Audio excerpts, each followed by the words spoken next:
Armored Core Lore: The History of Gatling Guns and Chain Guns. There is only one way to down a foe: fill them full of lead. Gatling and chain guns in Armored Core certainly do this, and more. So let us take a look into the history of these high-powered, bullet-flying weapons throughout the Armored Core series.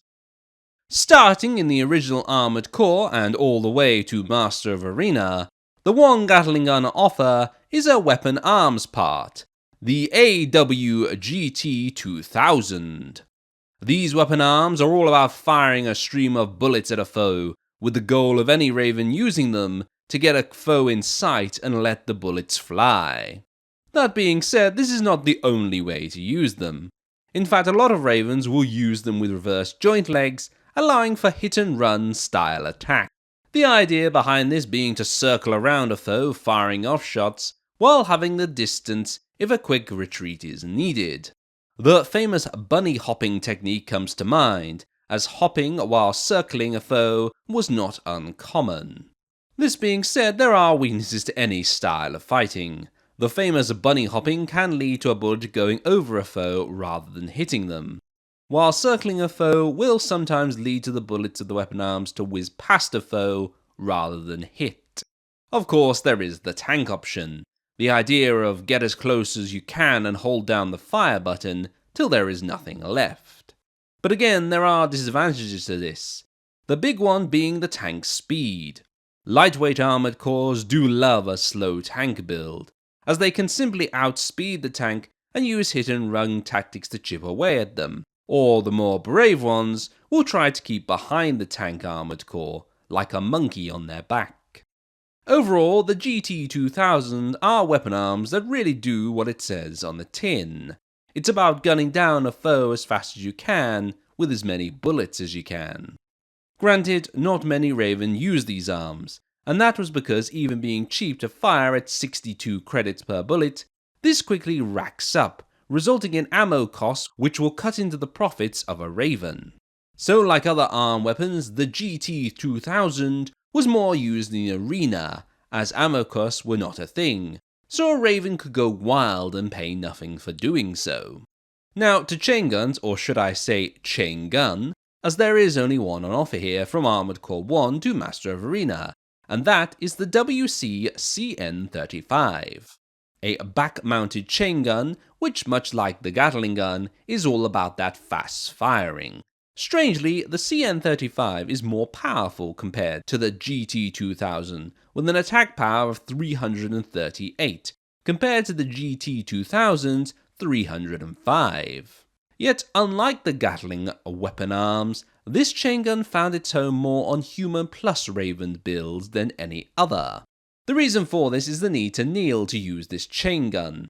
For two-legged, hover and even reverse legs, this killed an armored core speed, unlike quad legs and tank armored cores, who could use this without this limit.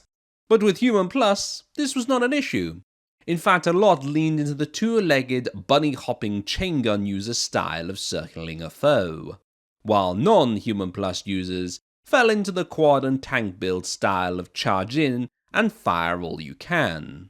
There was no difference in stats between the three games for either of these weapons, so I think it's time to move on to the second generation of Armored Core, which will cover Armored Core 2 to another age. In Armored Core 2, it does away with Gatling gun arm weapons, and instead focuses on back weapons, with the introduction of the EWC-CNG-4000 chain gun and the EWX-GCN-77-4 dual shoulder mounted chain guns. The difference between the two being the CNG-4000 only uses one back weapon slot, while the GCN-77 takes up both.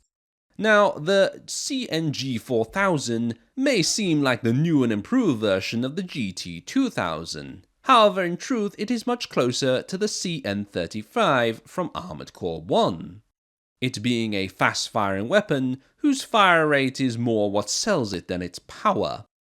Now, the GCN-77 dual chain guns are different, as they are the first of its kind, taking up both back weapon slots It's the first chain gun to do this, along with being the first chain gun to show off recoil. Yes, depending on the legs of your armoured core, the recoil of the chain gun is shown by how far it pushes back an AC on use.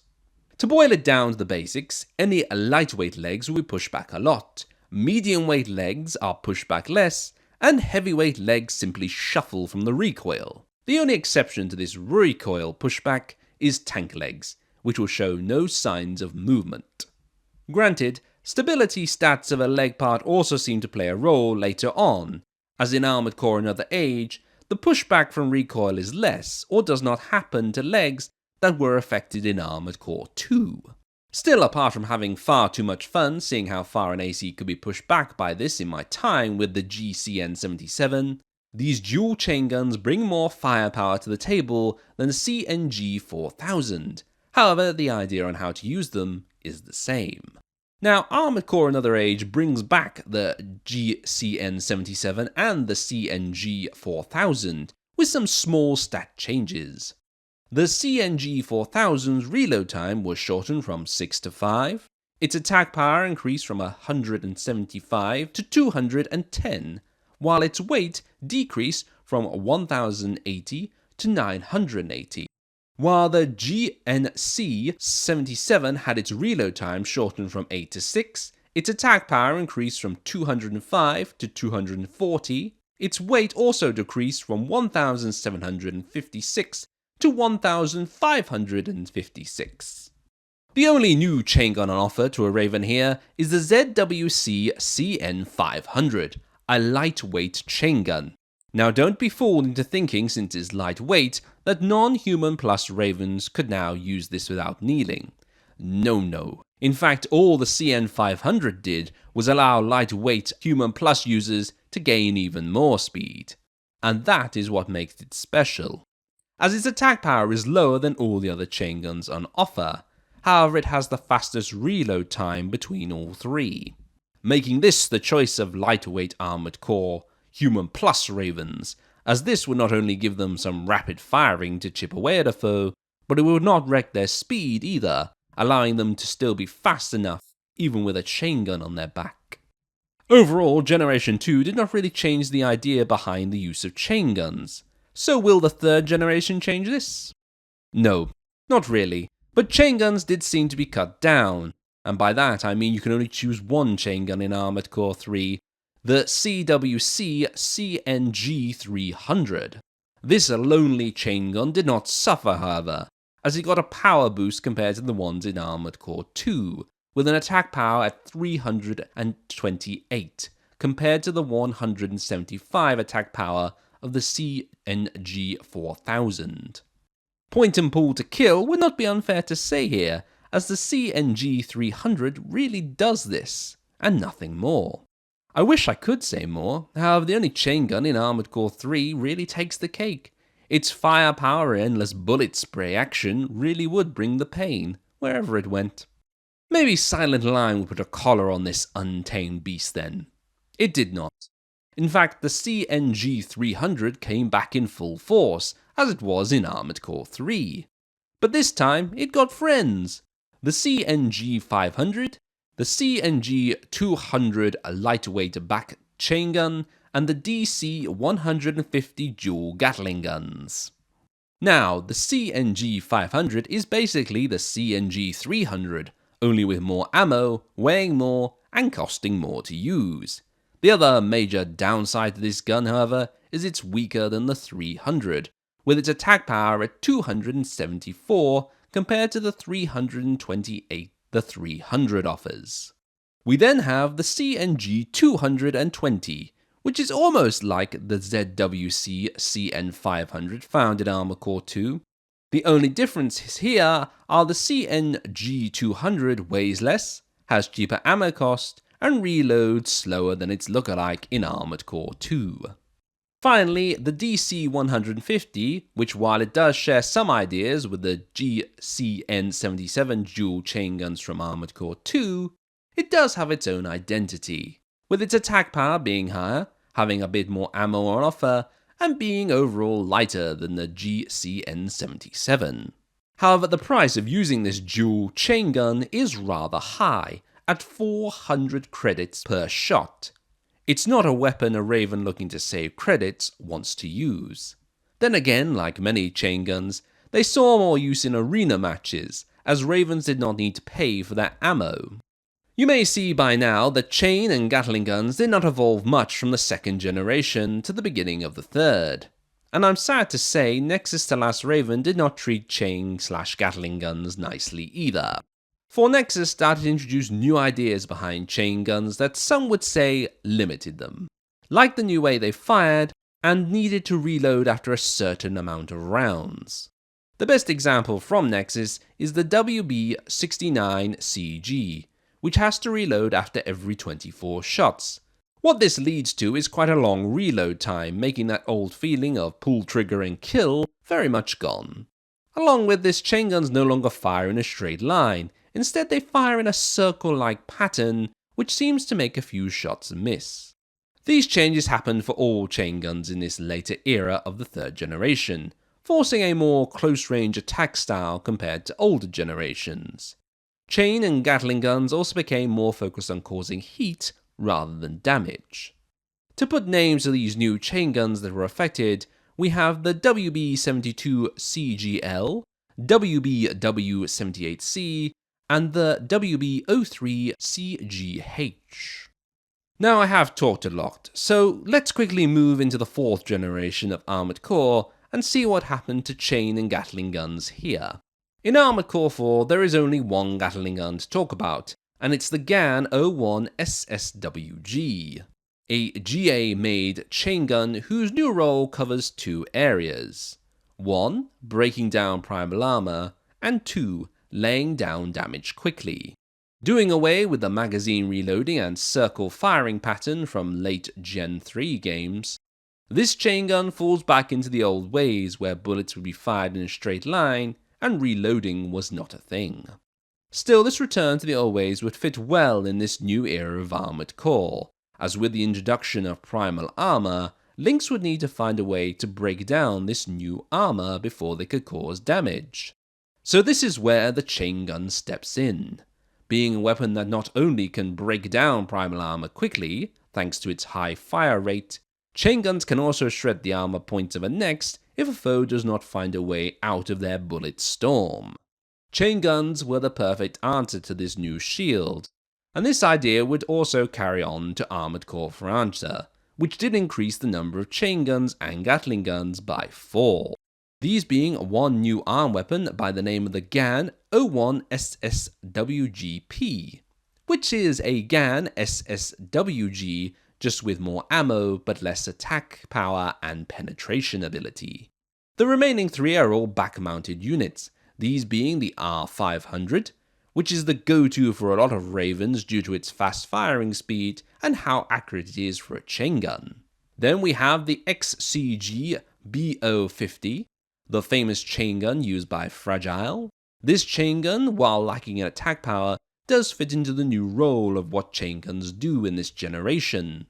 Its very fast firing speed and sheer amount of ammo means it can just keep firing and firing, shredding a foe of their primal armor and armor points. Finally, we have the GAN 01 SSGC. Now, while this is counted as a Gatling cannon in-game, the parts description itself of the weapon calls it a Gatling gun, which is why it is here. Still, this Gatling gun, however, is not like the other guns in this category. It's more used for causing damage than breaking down primal armor. And this is due to its firing speed being slower than other chain guns, but also its need to be a bit closer to a foe than the others. 5th generation, here we are, the era of mud and grime. Chain and Gatling guns here, well, they face the weapon type change like all weapons. Now falling into the kinetic energy weapon category, they retain their no magazine and straight firing bullet ways. But these guns in the 5th generation do feel the sting of the new defenses on offer to Armored Cores. For high KE defense stats are quite common to most Armored Cores in the game, and while one can simply pull the trigger and watch a foe's armor points drop, it's not quite as quick as one might expect, even when using 2 chain guns.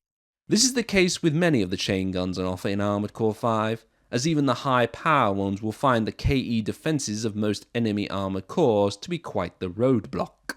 That said, for mowing down the many smaller foes which are encountered in Armored Core 5, chain and Gatling guns certainly can clean house, and with cheap ammo cost too, it's not hard to see why an Armored Core would carry at least one chain gun with them to clean up lesser threats.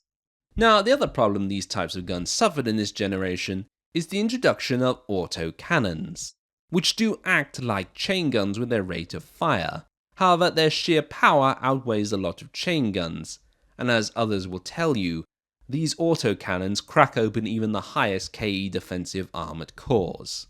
It really drove a wedge between the two weapon types, as does a pilot want a lightweight, faster firing chain gun that allows for movement and a chance to swap to other weapons, but find a lot of resistance? Or do they throw mobility into the dirt, put on some tank legs and heavy autocannons to become a menace on treads? I will say this idea comes from a single player perspective, not a PvP one, as the two are worlds apart when talking about weapons. So again, like the last weapons video, if you have any experience with chain guns in PvP, do put it down in the comments. Still, moving on to Armored Core Verdict Day, there really was not much change about how one would use chain guns. Truth be told, the same question I've just presented is the same in Verdict Day, with the small detail that Verdict Day presents more bulky foes compared to 5. But putting that question aside for now, we finally come to the 6th generation, Armored Core 6, Fires of Rubicon. Sadly, Gatling guns are once again cut down in numbers, with only 2 in the game, these being the Hu Ben and the Sao Wei. Changes also come again for the chain guns of this generation, as this time instead of endless fire or magazines, chain guns now overheat after firing a set amount of rounds. But this is not the only change, as chain guns seem to go back to their old roles they had in 4th generation Armored Core, with them becoming a weapon that do 2 jobs very well. These being causing a stagger meter to fill rapidly, and dropping the armor points of a foe quickly in their staggered state. In PvP, this role is very much the same, as their use on build is to rack up the stagger meter before either being switched for a hard-hitting weapon to deal major damage to a staggered foe, or simply gun a foe down with as many bullets from as many chain guns as an AC can hold. With all this said, the look into the history of chain and Gatling guns in the Armored Core series comes to a close.